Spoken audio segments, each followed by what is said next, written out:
जिंदाबाद आवाज दो हमें आवाज दो हमें निजीकरण मुर्दाबाद मुर्दाबाद मुर्दाबाद निजीकरण मुर्दाबाद मुर्दाबाद मुर्दाबाद।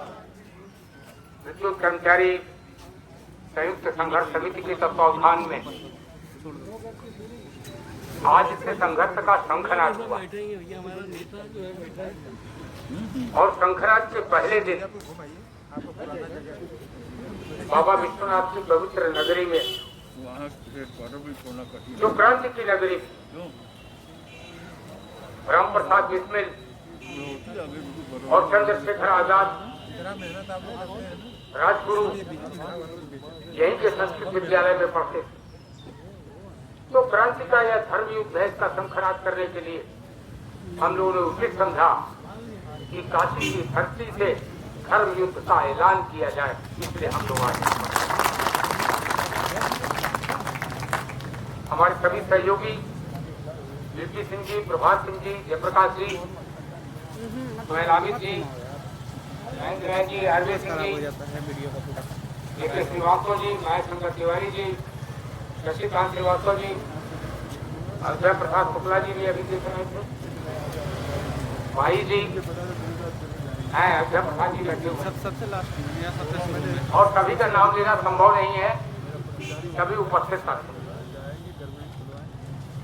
राम प्रसाद बिस्मिल की ही एक पंक्ति से बात शुरू करूंगा क्योंकि ये जमघट आज लगा हुआ। सरफरोशी की तमन्ना, सरफरोशी की तमन्ना अब हमारे दिल में। सबके घर नोटिस पहुंचाया है ना। इसमा में 1 साल की जेल, राष्ट्रीय आपदा प्रबंधन में 1 साल की जेल, उसको एक्सटेंड किया जा सकता है 2 साल और। महामारी एक्ट में जुर्माना, जेल और जुर्माना दोनों। तो उसी के जवाब में पंडित राम प्रसाद बिस्मिल के शब्दों में सरफरोशी की तमन्ना अब हमारे दिल में है। देखना है जोर कितना बाजुए का दिल में, वक्त आने पर बता देंगे तुझे है आत्मा, हम अभी से क्या बताएं क्या हमारे दिल। वह पूछ रहा है ना अभी पूर्वांचल में केवल क्यों। अरे यह आग तो सारे देश में फैलेगी, कन्याकुमारी तक फैलेगी। निजीकरण के खिलाफ हुए आप, वक्त आने पर बता देंगे तुझे है आत्मा, हम अभी से क्या बताएं क्या हमारे से। और राम प्रसाद बिस्मिल जी क्रांतिकारियों के लिए जो हम सब यहाँ बैठे हैं, मैं उसी श्रेणी में सबको गिन रहा हूँ। खींच कर लाई है हमको कत्ल होने की उम्मीद। यहाँ कोई माला पहनने के लिए नहीं आया। खींच कर लाई है हमको कत्ल होने की उम्मीद, आशिकों का आज जमघट, आशिकों का आज जमघट पूछे का दिल। ये सब आशिक हैं जो यहाँ पर बैठे हुए। आप सबका क्रांतिकारी अभिनंदन करते। प्रकारांतर से हमारे साथियों ने कई बातें बताई, मैं उन सबसे अलग हट के बात करूं। उन बातों को दोहराने का कोई अर्थ नहीं। पहली बात यह बताऊंगा कि वास्तव में हो क्या रहा। दूसरी बात यह बताऊंगा जो कुछ हो रहा है उसका असर क्या है पावर सेक्टर पर, क्या असर है उपभोक्ता पर और क्या असर है धर्म पर। और तीसरी बात मित्रों यह बताऊंगा कि ऐसी परिस्थिति में हमको करना क्या हो रहा है। यह हम लोग समाचार पत्रों से जान रहे हैं, लेकिन 18 अगस्त को जब निजीकरण के विरोध में पूरे देश के बिजली कर्मी 15 लाख बिजली कर्मी सड़कों पर उतरे, यहाँ पर भी केदार जी बड़े पुराने क्रांतिकारी साथी हैं हमारे, आपका नाम लेना भूल गया था मैं, बहुत पुराने क्रांतिकारी साथी हैं। यहाँ पर भी लोग उतरे होंगे 18 को। तो लखनऊ में शक्ति भवन पर जब हम लोगों ने मीटिंग किया तो ये निर्णय हुआ कि अपर मुख्य सचिव ऊर्जा और चेयरमैन को मिलकर ज्ञापन भी दिया है। ज्ञापन देने के लिए हम लोग गए, सभी संगठनों के लोग थे, कोई 1-2 लोगों के सामने की बात नहीं है। समाज के कहता है 6 कान में जो बात जाती है वो पब्लिक हो जाती है। वह बात तो 50 कानों के सामने कही। जो चेयरमैन ने जो कुछ कहा, जो राज्य सरकार के प्रतिनिधि हैं, अपर मुख्य सचिव ऊर्जा है, वही बात आपको बता रहा हूं बिना लाग लगते। हमने तो ज्ञापन दिया और उनसे कहा कि यह सुना है, मामला क्या है आप बताइए, आपके मुंह से हम लोग जानना चाहते हैं। तो उन्होंने बड़ी बेशर्मी से कहा कि ये निर्णय तो हो गया और घाटे इतने ज्यादा है, अब हमारे बस का नहीं रहा पूर्वांचल समाज, अब हमारे बस का नहीं रहा। बहुत कोशिश की, बहुत प्रयास की, अब केवल उसका यही इलाज। मैं समझता हूँ 40-45 मिनट बोले हो, 1-2 मिनट नहीं बोले, और शांति से हमने उनको सुना। भाई प्रलाप तो बगुले का भी सुना जाता है, प्रलाप तो कौवे का भी सुना जाता है, सुना जाना चाहिए ना, सबके दिन होते हैं। परसों से चित्रपट छा रहा उन्हीं लोगों का प्रलाप होगा, तो उनका भी प्रलाप हम लोगों ने सुना 45 मिनट। अब संभव नहीं है, आप ये नहीं हो सकता, आप वो नहीं हो सकता। हमने पूछा हो क्या रहा, बस वो बताइए। जो निर्णय है उन मित्रों जो उन्होंने बताया, पूर्वांचल विद्युत वितरण निगम का विघटन किया जाएगा। यह सब एक कागज पर 1 मिनट में होगा, जिस दिन होगा। 3 निगमों में इसका विघटन किया जाए। गोरखपुर और बस्ती को मिला के एक नया निगम बनाया जाए, आजमगढ़ और वाराणसी को मिला के एक नया निगम बनाया जाए, और प्रयागराज और मिर्जापुर को मिला के एक नया निगम बनाया, और उसी क्षण इसकी ट्रांसफर स्कीम जारी कर दी जाए। ट्रांसफर स्कीम किसको कहते हैं? जब भी कोई निगम बनता है तो उस निगम में 2 चीजें ट्रांसफर करनी पड़ती है। एक कार्मिक ट्रांसफर किए जाते हैं, पर्सनल, और दूसरी परिसंपत्तियां ट्रांसफर की जाती हैं, असेट। जो ट्रांसफर स्कीम भी बन रही है, उन्होंने जानकारी दी, बन रही। As is where is basis पर, एज इज वेयर इसका अर्थ है कि जो कर्मचारी जहां पोस्टेड है वह उस नए बनने वाले निगम का वहां का कर्मचारी हो जाएगा। मतलब जो पूर्वांचल विद्युत वितरण निगम के कर्मचारी आज हैं, जिस दिन ये नोटिफिकेशन होगा, नोटिफिकेशन होते ही वह किसी नए निगम के कर्मचारी हो जाएंगे।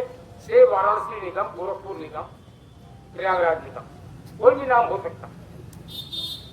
और जो परिसंपत्तियां हैं इन क्षेत्रों, परिसंपत्तियों का मतलब ये दफ्तर है, कॉलोनी है, स्विच गियर है, सब स्टेशन है, लाइनें हैं, ट्रांसफार्मर हैं, बड़ी बड़ी जमीनें हैं। ये सारी परिसंपत्तियां जो जहां हैं वो उस निगम की हो जाए, और पूर्वांचल विद्युत वितरण निगम का अस्तित्व उसी समय समाप्त हो। जैसे 14 जनवरी 2000 को जो लोग थे नौकरी में 20 साल पहले, वह जानते हैं उत्तर प्रदेश राज्य विद्युत परिषद का एक नोटिफिकेशन से अस्तित्व समाप्त होगा। तो पहला निर्णय तो यह। दूसरा निर्णय यह बताया उन्होंने कि नए बनने वाले तीनों निगमों का टेंडर कर दिया जाएगा, बिडिंग प्रोसेस शुरू हो जाएगा, और 6 महीने से 8 महीने में, जो उन्होंने बताया, यह निजी कंपनियों को सौंप। तो पूर्वांचल विद्युत वितरण निगम के समाप्ति की घंटी बज गई। क्या अर्थ है इन बातों का, यह समझाने के लिए मैं आपको आया हूं। पहले परिसंपत्तियों की बात मैं करूं, और यह सब एक एग्जीक्यूटिव ऑर्डर में होगा, इसमें कई दिन नहीं लगे, क्योंकि एज इज वेयर इज होना, जो जहां है जैसा है। रात को निर्णय होगा, सवेरे आप टेंडर पढ़ेंगे अखबारों में, निजीकरण की। उन्होंने कहा एक नई स्कीम हम ला रहे हैं। हमने उनके सामने प्रस्ताव रखा कि अगर आपको लगता है कि आपके बस का नहीं रहा पूर्वांचल में सुधार कर पाना, तो हम लोग कर सकते हैं, हमें दे दीजिए। लेकिन उसके पहले हमने कहा हम यह जानना चाहते हैं कि निजीकरण के जो अन्य प्रयोग हुए हैं उत्तर प्रदेश में, उनकी समीक्षा करना जरूरी। विघटन का जो प्रयोग हुआ है उत्तर प्रदेश में, उसकी समीक्षा करना जरूरी। मसलन मैंने कहा राज्य बिजली बोर्ड का विघटन घाटे के नाम पर किया गया था। तब सालाना घाटा 77 करोड़ का था, 77 करोड़। आज सकल घाटा 95,000 करोड़ का हो। यह प्रयोग विफल हुआ कि नहीं हुआ? फिर उत्तर थे, उसके पास कोई जवाब नहीं था। हम लोगों का कहना था कि एक निष्फल प्रयोग को आप क्यों दोबारा कर रहे हैं? अगर प्रयोग करना है तो कोई नई स्कीम लेके आइए। उन्होंने कहा नहीं, विघटन तो इसलिए कर रहे हैं क्योंकि छोटी छोटी कंपनियां हो जाएंगी तो बिक्री में आ जाएंगे। विघटन का कोई प्रयोग नहीं कर रहे हैं, वह तो बेचने के लिए छोटे छोटे टुकड़े करके बेच देता। तो हम लोगों ने कहा चलिए दूसरी चर्चा कर ले, निजीकरण की चर्चा कर लेते हैं कि निजीकरण का प्रयोग कितना सफल रहा। दिसंबर 1993 में ग्रेटर नोएडा का निजीकरण हुआ था। ग्रेटर नोएडा कौन सा क्षेत्र है? 86% इंडस्ट्रियल और कमर्शियल लोड है ग्रेटर नोएडा, 86%। नगण्य है वहां पर ग्रामीण क्षेत्र का लोड, यानी मलाई है। उसको आपने निजी घराने को गोयल का कुछ उतना ही नहीं, 20 साल तक हम महंगी बिजली खरीद के गोयनका की कंपनी को सस्ते दाम में बेचते हैं और वह महंगे दाम में बेच के मुनाफा कमाता। जब PIL हुई तब वो अलग बिजली अब खरीदता। अरबों रुपए का नुकसान हुआ नोएडा, ग्रेटर नोएडा। जाते उन्होंने क्या कहा, बात पूरी होने के पहले उन्होंने छूटते ही कहा वहां गलती हो गई थी, अब वैसा नहीं होगा। हमने कहा चलिए आगरा की बात कर लें। आगरा और कानपुर का एक साथ निजीकरण हुआ। कानपुर टोरेंट कंपनी को हैंडओवर नहीं हुआ, आगरा हुआ। कानपुर एक भरता हुआ था। जो लोग कानपुर गए होंगे या जाएं, आप खुद जान जाएंगे, वहां के कल कारखाने बंद हो गए। वहां कल कारखाने अब नहीं चलते। चिमनी के सायरन से लोगों की नींद कानपुर में खुला कर दी। मैं इंजीनियरिंग का विद्यार्थी रहा हूं कानपुर में। कानपुर में मजदूरों की हुकूमत चलती, लेकिन आज कानपुर एक मरता हुआ था, आगरा एक उभरता हुआ था। होटल इंडस्ट्री में आगरा का कोई मुकाबला नहीं। जितने 5 सितारा होटल आगरा में है, उतने 5 सितारा होटल पूरे उत्तर प्रदेश में मिला कि नहीं। ताजमहल है आगरा, दुनिया के 8 आश्चर्यों में से एक। चमड़ा उद्योग में आगरा का दुनिया में डंका बजता है। हमने कहा आगरा में टोरेंट कंपनी हमें कितना पैसा देती है? 4.5 रुपए देती है, और कानपुर में हम इकट्ठा करते हैं 7.5 रुपए। कानपुर में हम 7.5 रुपए इकट्ठा करते हैं 1 यूनिट बिजली का। आगरा में टोरेंट कंपनी हमें 4.5। अरे गिरगिटान की तरह रंग बदलते हुए उसने जोर से कहा आगरा में गलती। चलिए बड़ा अच्छा है। जो है उड़ीसा को डिस्कस कर लेते हैं। डिस्कस करने के पहले ही कह दिया उड़ीसा में भी गलती। हमने कहा कोई समस्या नहीं। औरंगाबाद को डिस्कस करने, नागपुर को डिस्कस करने, जलगांव को डिस्कस करने, उज्जैन को डिस्कस करने, ग्वालियर को डिस्कस करने, सागर को डिस्कस करने, समस्तीपुर को डिस्कस करने, गया को डिस्कस करने, भागलपुर को डिस्कस करने, सब जगह गलती हो। और यहां पर हम नया प्रयोग करें। हमने कहा आज आप यहां बैठे हैं, आप तो आते जाते आते लोग हैं। कल आपकी कुर्सी पर जो व्यक्ति यहां बैठा होगा वो कहेगा वाराणसी में गलती हो, उसका क्या जवाब? हमें तो अपने लोगों को जवाब देना है। ये हमारा घर है, हमारा देश है, इसका विघटन हम नहीं होने देंगे। तो उन्होंने कहा कि हमें अपना परिवार का व्यक्ति नहीं मानते हो क्या? वीपी सिंह जी बैठे हुए हैं, मुंह पर प्रशंसा नहीं करता हूं तो मुंह पर प्रशंसा करने से तेज घट जाता है, और मैं नहीं चाहता हूं कि वीपी सिंह का तेज घटे, लेकिन जरूरी है इसलिए बता रहा हूं। जब अरविंद कुमार ने चेयरमैन ने कहा कि हमें घर का नहीं मानते हो, तो वीपी सिंह ने उनके मुंह पर कह दिया आप घर के नहीं है और हम आपको घर का तरफ नहीं। जो कहिए इन्होंने, आप आईएएस है, आई एम सेफ कह दिया, उस कैटेगरी के हैं आप, हमारे परिवार के नहीं, हम नहीं मानते। और सच में जो हमारे परिवार के, उनका दूसरा परिवार, जब कोई इमारत गिरने वाली होती है तो हिंदू धर्मशास्त्रों में मान्यता है, कहा जाता है उस इमारत पर आके गिद्ध या चील बैठते हैं। अभी एक गिद्ध एक चील दोनों एक साथ बैठे थे जब प्रेसिडेंट बनकर होता था, याद है ना? ये चील भी थी, याद है ना? भूल गया, गिद्ध भी था, चील भी। तो अब गिद्ध लोग आके बैठ गए, अजीब अजीब नाम है, मैं तो नाम भी नहीं जानता, यहाँ भी कोई गिद्ध बैठा। तो यह खंडहर होने की पहचान है गिद्ध का बैठ जाना, ठीक है ना? ये पहचान होती है कि इस इमारत को, असेट को खंडहर करना चाहिए, नॉट एक्सेप्टेबल। हमने कहा यह स्वीकार्य नहीं है। उन्होंने कहा सुधार कर लीजिए 6 महीने में। हमने कहा वहां के एमडी को बर्खास्त करिए पूर्वांचल की, और हम लोग के हाथ में दे लीजिए।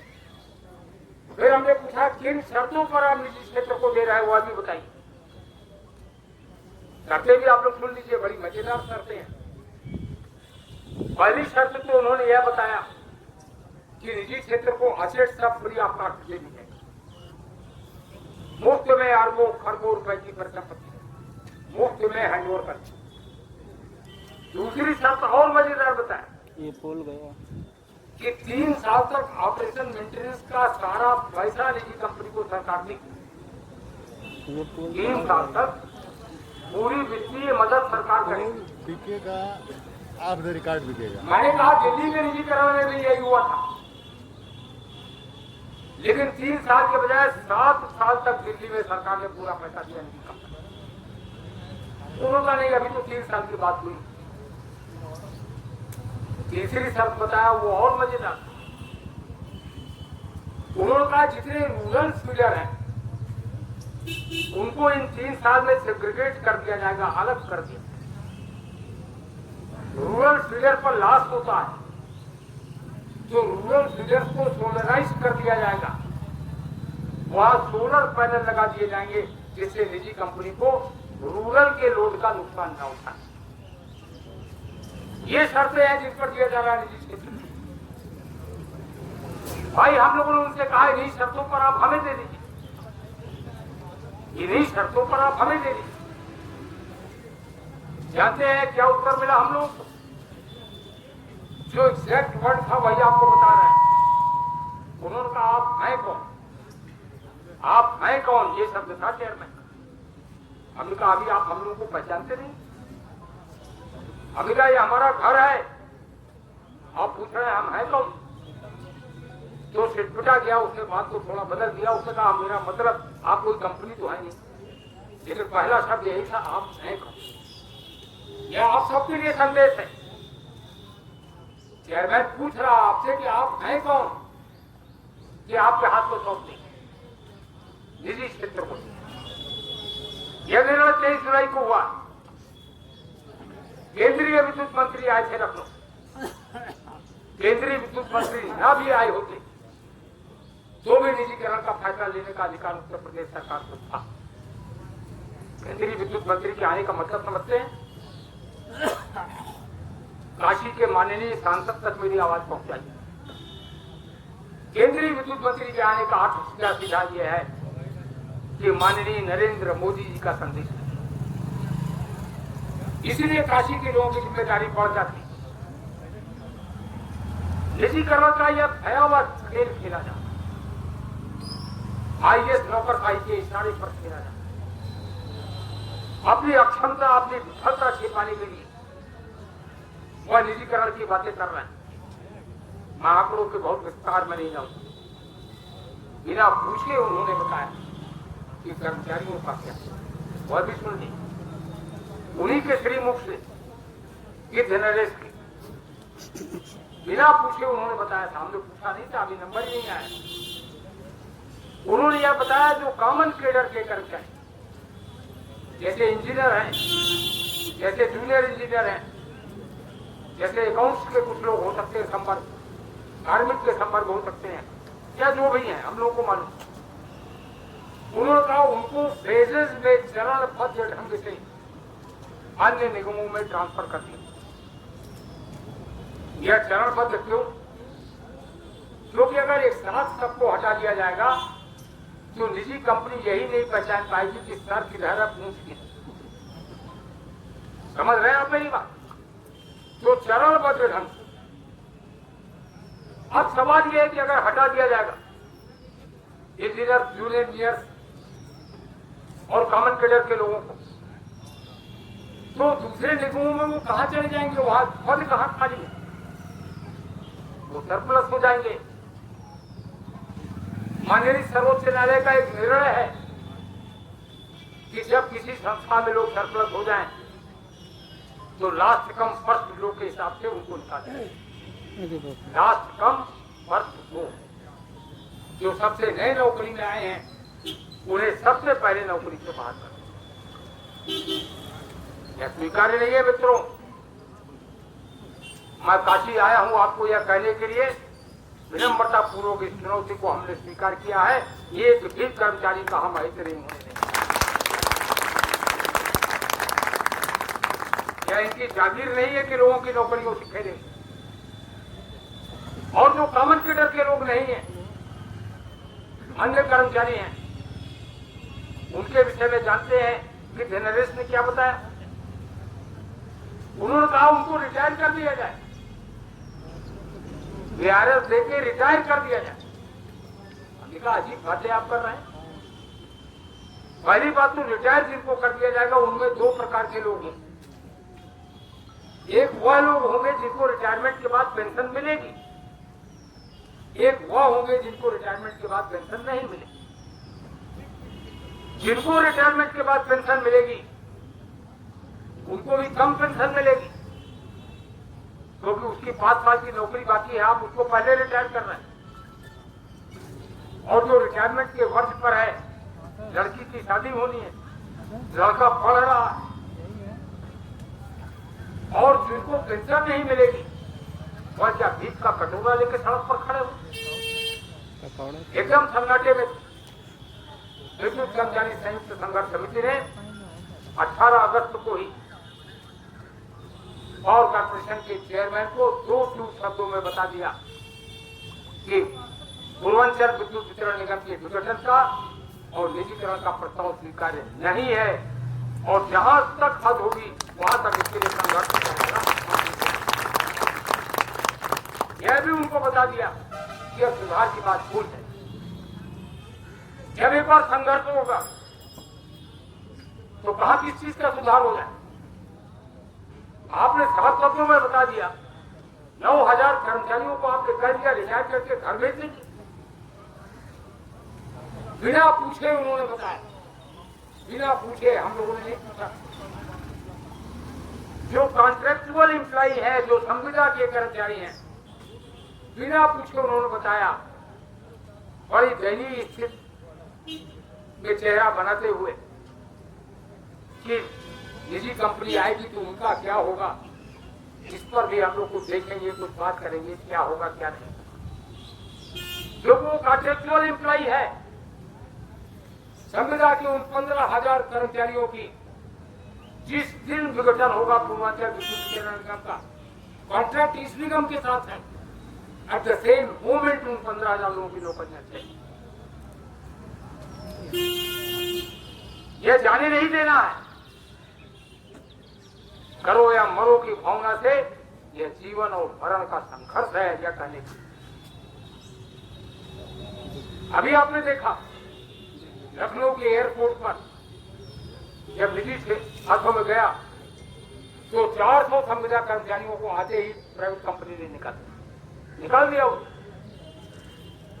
लखनऊ के रेलवे स्टेशन पर 400 या 600 कर्मचारी थे संविदा के, प्राइवेट कंपनी ने आते ही उनको नौकरी से निकाल दिया। तो डाउन टू अर्थ ये मैसेज पहुंचाइए। आज ये विरोध सभाएं जो हो रही हैं, इसमें संविदा का भी कर्मचारी है, इसमें चीफ मिनिस्टर। यह सब लड़ाई सबके ऊपर थोपी गई लड़ाई है, और जब लड़ाई थोप दी जाती है तब क्या होता है? फिर कोई भ्रम नहीं रहता। कुरुक्षेत्र के मैदान में सारे भ्रम, जो कुछ भी भ्रम थे अर्जुन के मन में, वह सारे भ्रम कृष्ण ने दूर कर दिए। क्या हुआ था उसके बाद? अर्जुन से प्रतिज्ञा न चरणीयम न फलहीन। उसके बाद अर्जुन ने 2 प्रतिज्ञाएं की थी कि बहुत हो गया, अब हम दीनहीन भाव से किसी के सामने न भीख मांगने जाएंगे और न रणभूमि में भीख दिखाएंगे। वही परिस्थितियां आज यह थोपा हुआ युद्ध है, लेकिन यह धर्म युद्ध और धर्म युद्ध है। तो क्या करना चाहिए? वह भी गीता में श्री कृष्ण ने कहा है, तस्मात् उत्तिष्ठ कौन्तेय युद्धाय कृतं। कौन है अर्जुन? आप सब अर्जुन। यह विद्युत कर्मचारी संयुक्त संघर्ष समिति अर्जुन के रूप में हम लोग खड़े और इसका विनाश करना ये दुष्ट मनोवृत्ति का। अरे हमने आपको नोटिस दिया, आपके अंदर कोई भी गरिमा थी, कोई भी शालीनता थी, तो आपको संघर्ष समिति को बुला के वार्ता करना। आपने क्या किया? जितने लोगों के हस्ताक्षर थे उनको फोन कर करके उनका घर का पता पूछा और घर के पते पर नोटिस सर्व कराया कि एफआईआर की जाएगी और इतने साल की आपको जेल। क्या समझ रखा? आप किराएदार हैं, और हम तो कहते हैं आप किराएदार भी नहीं हैं, आप जबरन घर में घुसा है। जाने की तैयारी करिए, निजीकरण की तैयारी भूल जाइए, आप अपनी विदाई की तैयारी करिए। आपको रास्ता दिखा दिया जाएगा लखनऊ में, किस रास्ते पर आप एक्सेप्टेबल नहीं है। और यह पत्र जो मिले हैं, जानकारी हुई है, यहाँ भी कोई बैठा उसने यहाँ भी पत्र जारी कर दी। यह सब पत्र कम से कम चेयरमैन के इशारे पर हो रहे हैं, कम से कम। और यह लोग गुमराह कर रहे हैं माननीय मुख्यमंत्री, इसलिए हमने यह आंदोलन अभी नहीं किया। यह तो जन जागरण का कार्य। 10 तारीख को हम लोग कार्यक्रम के अगले चरण का ऐलान करें। और अच्छा ही हुआ कि बिहार चुनाव के नाम पर उन्होंने घोषित कर दिया कि अब 21 तारीख से रैली हो सकती। तो चुनाव के अलावा कुछ दिखता ही नहीं है।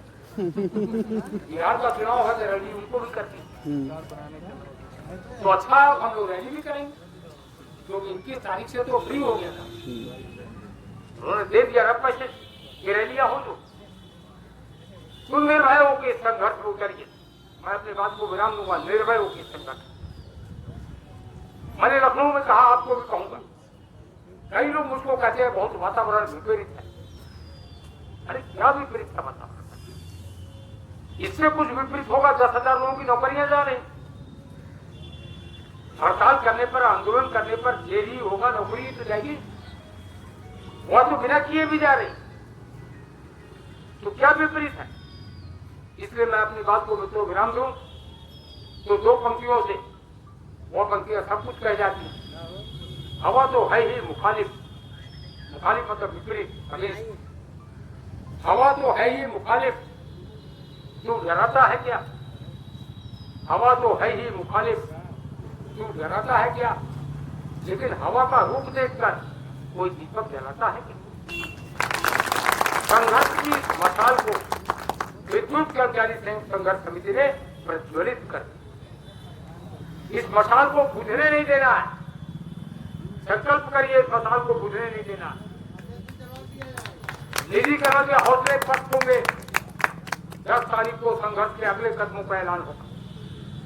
निर्भय होकर संघर्ष करिए और किसी कर्मचारी पर आँच न आए, यह हम सब लोगों की सामूहिक जिम्मेदारी।